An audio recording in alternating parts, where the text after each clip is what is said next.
जीव वाचवण्यासाठी आमच्या टिकल्या काढून फेकल्या, मोठमोठ्यानं अजान म्हटली तरीही अतिरेक्यांनी गोळ्या चालवल्या। कौस्तुभ गणबोटेंच्या पत्नींनी आपबीती सांगितली।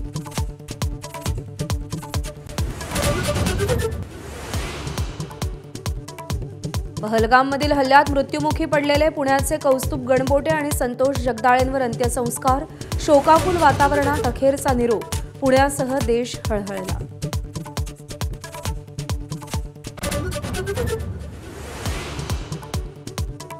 शरद पवारांकडून पुण्यात संतोष जगदाळे आणि कौस्तुभ गणबोटेंच्या कुटुंबियांचं सांत्वन।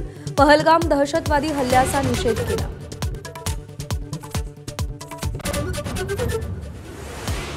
पहलगाममधील हल्ल्याच्या निषेधार्थ डोंबिवलीत कडकडीत बंद। काही शाळांनाही सुट्टी जाहीर। रस्त्यावर शुकशुकाट, दुकानंही बंद।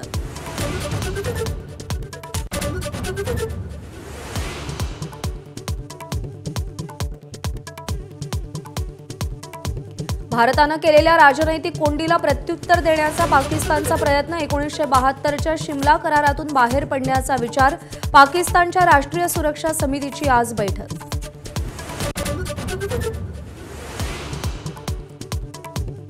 भारतानं युद्धनौका अरबी समुद्रात उतरवल्या। भारत सागरी मार्गानं हल्ला करण्याच्या भीतीनं पाकिस्तानकडूनही उत्तर अरबी समुद्रात आज आणि उद्या युद्धनौकांचा सराव।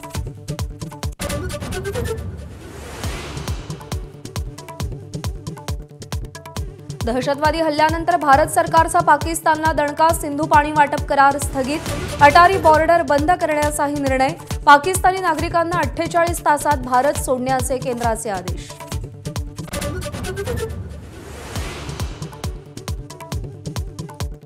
सरकारच्या सगळ्या निर्णयांच्या आम्ही पाठीशी, संजय राऊतांनी विश्वास दिला। पण सर्वपक्षीय बैठकीत विरोधकांचे सल्ले ऐकून घेणार का, असा सवाल।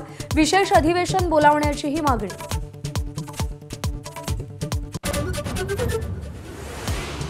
एकनाथ शिंदे समांतर सरकार चालवतायत का? श्रीनगरला गेलेल्या शिंदेंवर संजय राऊतांचा हल्लाबोल। सरकारमधील घटक पक्ष कुरघोडीच्या वादात महाराष्ट्राचं हसं करत असल्याचीही टीका।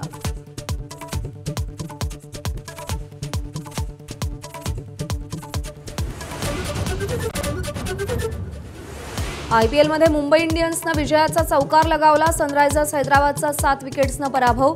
गुणतालिकेत 3ऱ्या स्थानावर झेप।